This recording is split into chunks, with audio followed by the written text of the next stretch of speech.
Hello दोस्तों, आज हम फिर आपके लिए लेके आए हैं एक नई कहानी। और आज की कहानी एक बेड टाइम स्टोरी है। कहानी है नया ढाबा। चलिए आज की कहानी शुरू करते हैं। मेरा नाम राखी है। आज मैं आपको अपनी कहानी सुनाने वाली हूँ। मेरे पति राजेश ने अपनी जिंदगी में बहुत ही मेहनत की है। वे ज़्यादा पढ़े लिखे नहीं हैं, इसीलिए उन्हें हमेशा ही मेहनत और मजदूरी का काम मिलता है। और घर चलाने के लिए उन्होंने यह किया। हमारे 2 बच्चे हैं और एक बेटा एक बेटी। मेरा बेटा 10 साल का है और मेरी बेटी 16 साल की है। अभी तक मेरे पति ने जैसे तैसे करके हमारा घर चला रखा था। इस उम्र में भी आज वे वही काम कर रहे हैं और जो उनसे नहीं बन रहा। और अगर हम काम नहीं करेंगे तो खाने को नहीं मिलेगा, घर नहीं चल पाएगा और बेटा बेटी की पढ़ाई भी अधूरी रह जाएगी। मेरे पति अब ऐसी स्थिति में नहीं थे कि वे ज़्यादा मेहनत और मजदूरी का काम कर सकें। उनसे अब यह काम नहीं होता। अब हम करें भी तो क्या करें? हमारी जिंदगी को कैसे आगे चलाएं, कुछ समझ ही नहीं आ रहा था। मुझे और मेरे पति को बस यही चिंता खाई जा रही थी। नौकरी नहीं है तो अब क्या ही करें? फिर मुझे एक दिन बैठे बैठे ख्याल आया कि क्यों ना हम एक छोटा सा ढाबा खोल लें और शहर के बाहर जाकर जहाँ से वाहन आते जाते रहते हैं, हम वहीं पर अपना ढाबा खोलें। वहाँ टीन का छोटा सा छपरा बनाकर चाय और खाना बेचते हैं। मैंने अपने पति से कहा तो उन्होंने कहा कि दुकान खोलने के लिए हमारे पास पैसे नहीं हैं। तो मैंने कहा टीन का छपरा लगाना है बस, उसके लिए हमें ज़्यादा पैसे की ज़रूरत नहीं होगी। और रहा खाना बनाने का सामान, वो हम अपने घर से लेके जा सकते हैं और हम इसी तरह थोड़े से पैसे से ही अपने ढाबे का काम शुरू कर सकते हैं। लेकिन मेरे पति के मन में अभी भी कहीं ना कहीं संकोच था।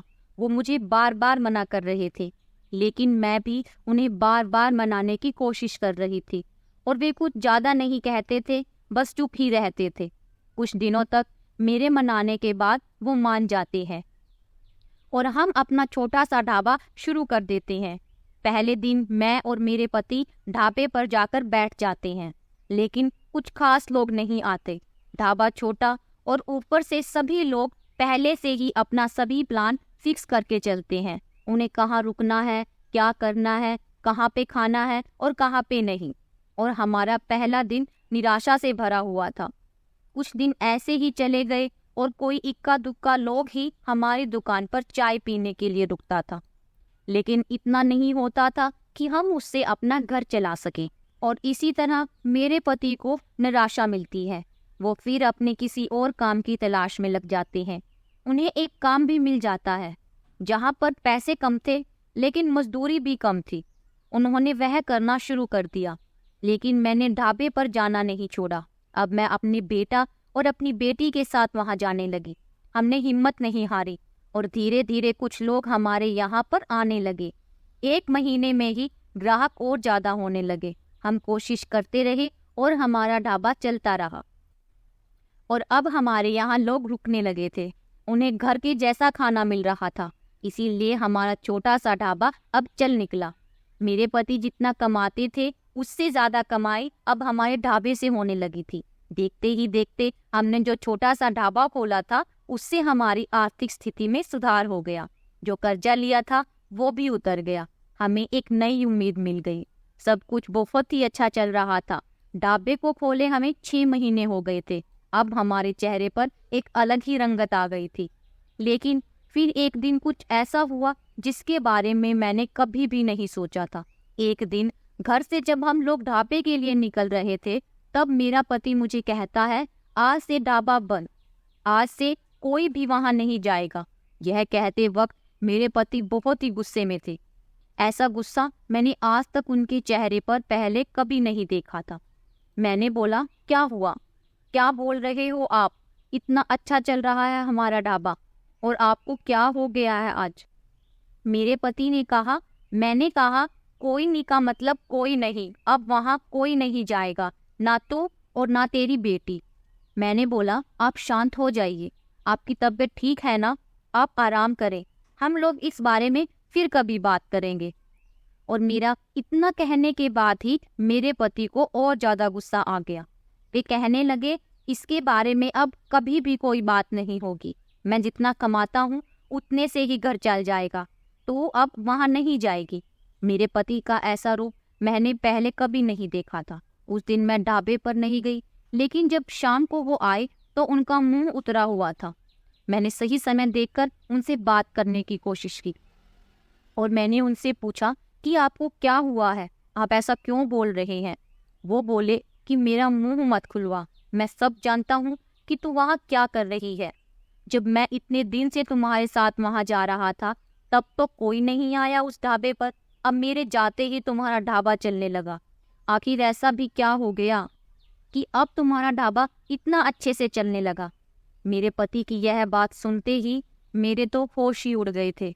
वो क्या बोलना चाहते थे मैं समझ गई थी। ऐसी बात, और वो भी शादी के इतने दिनों बाद, उनके मुंह से सुनकर मुझे तो यकीन ही नहीं हो रहा था कि ये मेरे पति हैं। मैं एकदम से खामोश हो गई और रात भर ऐसे ही रोती रही। पूरी रात मेरी आंखों से आंसू नहीं रुक रहे थे। मेरे मुंह पर अब ढाबे का नाम भी नहीं आ रहा था। इस तरह की चिंता भरी बातें सुनने के बाद मैं अब कुछ भी नहीं करना चाहती थी और ना ही मेरा मन अब कुछ करने के लिए कह रहा था। मैं उस दिन के बाद ही खामोश हो गई और अब ना ही कुछ करने को बचा था और ना ही कुछ कहने को। मैंने सोचा था कि उनको सफाई नहीं दूंगी, वो अपना काम करते रहे और मैं अपने आप में खुश हूँ। लेकिन उनकी कमाई से हमारे घर का गुजारा नहीं हो रहा था। हमारे घर का गुजारा करना बहुत ही मुश्किल होता जा रहा था। कुछ ही दिनों में जो कुछ भी हमने ढाबे से कमाया था और जो बचा के रखा था वो सब खत्म हो गया। करीब 3 महीने बाद मेरे पति की तबीयत ज़्यादा खराब हो गई और वो बिस्तर पर आ गई। काम नहीं कर पा रहे थे और ना ही घर संभाल पा रहे थे। मैं जैसे तैसे करके अपना घर संभाल रही थी।